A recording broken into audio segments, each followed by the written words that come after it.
Hey guys, welcome back to Beet Sweets Farm. I wanted to give another update on our tomato box, the screened in box experiment that I've been updating you guys on ever since we built it and we planted the seeds.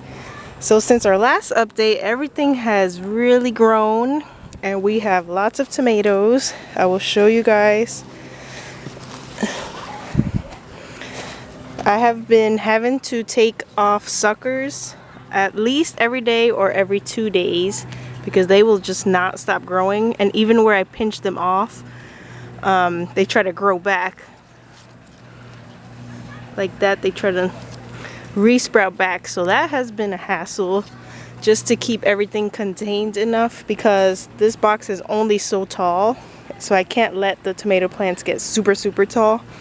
So I've just been pinching off any new growth at the tops and making sure the plant isn't hitting the top of the box too much. And we did have to thin this out a little bit. We had some little tomato plants that weren't doing good up here in the front because they weren't getting enough sunlight. So we moved those out and we left just the main ones. So these are the cherry tomatoes.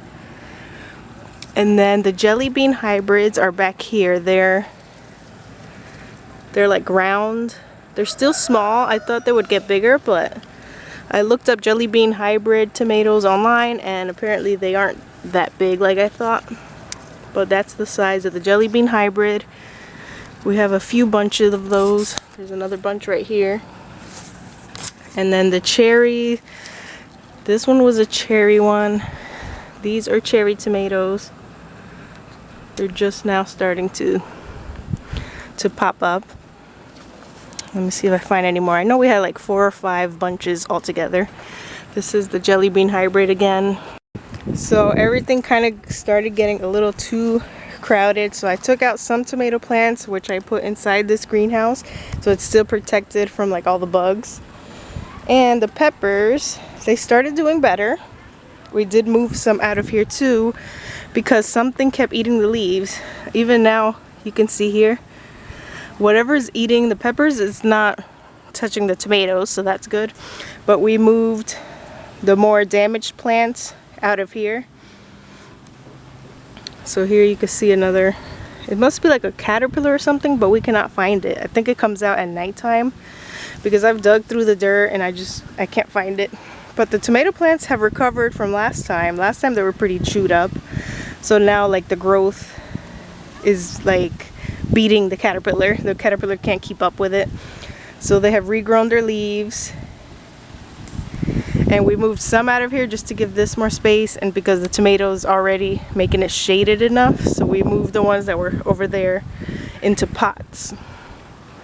So I wanted to show you guys an update on the tomatoes. We're so excited because this is the best that we've done with tomato plants, because when we plant them outside, not in a screened in box like this, the bugs eat them, or like the leaves get diseases and stuff.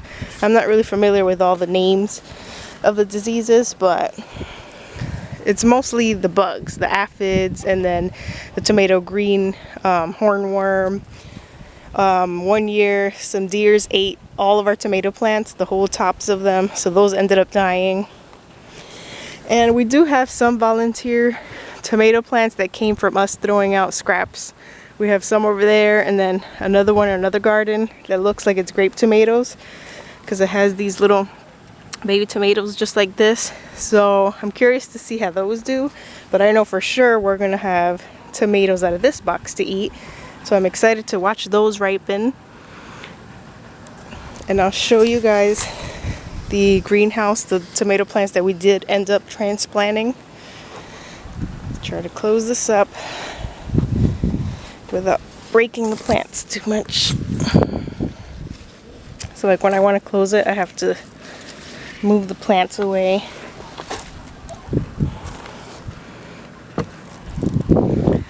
So some plants are definitely up there. It's touching the top, so I just have to keep pinching them and trimming them off. But overall, the actual plants are very healthy and they're not getting eaten up by bugs, which was the main reason we built this, just to see if it'll work. And so far it's working, so I'm happy with it. besides the space thing, but we knew that was gonna happen because tomatoes like to keep growing up and up and up if you let them. Alright, let me show you the greenhouse.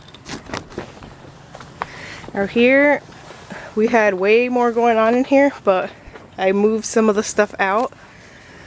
We had the green beans and a lot of yellow squash, zucchini plants, but they were flowering a lot but not getting pollinated. And I kept breaking the flowers when I was trying to hand pollinate, so I decided to move those. I'll show you guys. I decided to move them out here to this garden. You could kind of see back there behind the rosemary plants. So those are all the yellow squash plants that I moved. And then I moved a green bean plant over here and over here. And over there by the milkweed, just because everything was kind of trying to climb up, because they have like the vines that try to climb up. So I moved them so they could have more sunlight and more pollination from the animals than they would get in here. So the plants that I moved in here, this is one of the pepper plants. This is one of the tomato plants that I moved from the screened in box. And we figured while we're doing so good with the tomatoes in an enclosed area like this, we're going to continue to grow tomatoes in here. So like here I started some pots right there, right there. So what we're going to do is utilize this little greenhouse for growing tomatoes. And we plan on making a row right here in the middle and then hanging like wire or rope down so that the tomato plants can pretty much climb to their heart's desire, because they have all that space compared to right here where it's maybe like 4 feet tall. Here they have double the space, probably triple, to climb up and grow as tall as they want. So that's our next project. I just started all the seedlings and stuff, so it'll take a while. This has been growing for a few months and it just now has tomatoes. So yeah, I wanted to give an update on the tomato box, so you guys can see how successful it was so far. And it has been successful, because I feel like if these plants were out here in the open, they would not look as pretty as they do now. I'm going to show you guys the one volunteer plant we have. What are you doing? We jumped to the jungle.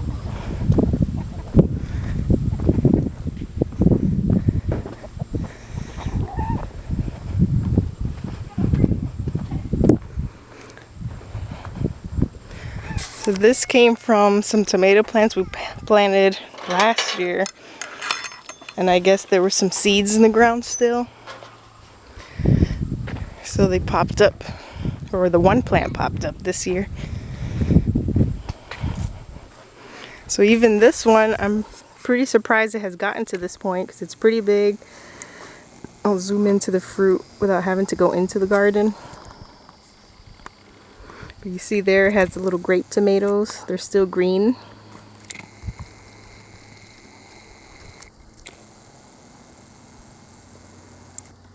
And then it has some flowers.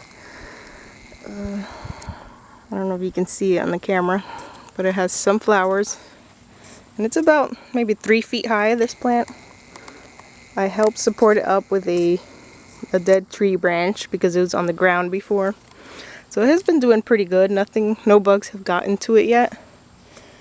But we haven't gotten to the heat of the summertime yet. So when the aphids start coming and the stink bugs that take bites out of the fruit and just leave the rest of the fruit there. So far I will call our screened box experiment a success. I'm excited for the tomatoes to ripen and to be able to taste them. This will be probably the first time we successfully grow tomatoes on our farm without major damage. Because like I said, every other time that we've tried, the bugs have gotten to it before we got to it. Like even when the tomato wasn't fully ripe yet, it would already have like the bruised marks from the bugs biting it, or it would be half eaten. So we're very happy with it and it's working out. And if you watched to our first video when we first built it, it cost us about 60 bucks to purchase all the materials for it and the screen and all that. So it's pretty cheap, and we want to try, if the tomatoes do good in this greenhouse, this is a lot more space to work with, so I want to try raising butterflies in this. Since it's already screened in and we know plants grow good with this amount, this height of dirt and stuff, I wanted to grow plants that butterflies like, and order caterpillars on Amazon or some gardening website. So we can try to raise some butterflies, because I think that would be a cool process to see firsthand. So thanks again for visiting Beet Sweets Farm, and I will see you guys in the next video. We try to post at least one video a week, whether it's a gardening video or an animal video. I try to at least post once a week, so make sure you subscribe to our channel so you won't miss another one, and thanks again for watching. I'll see you guys in the next one.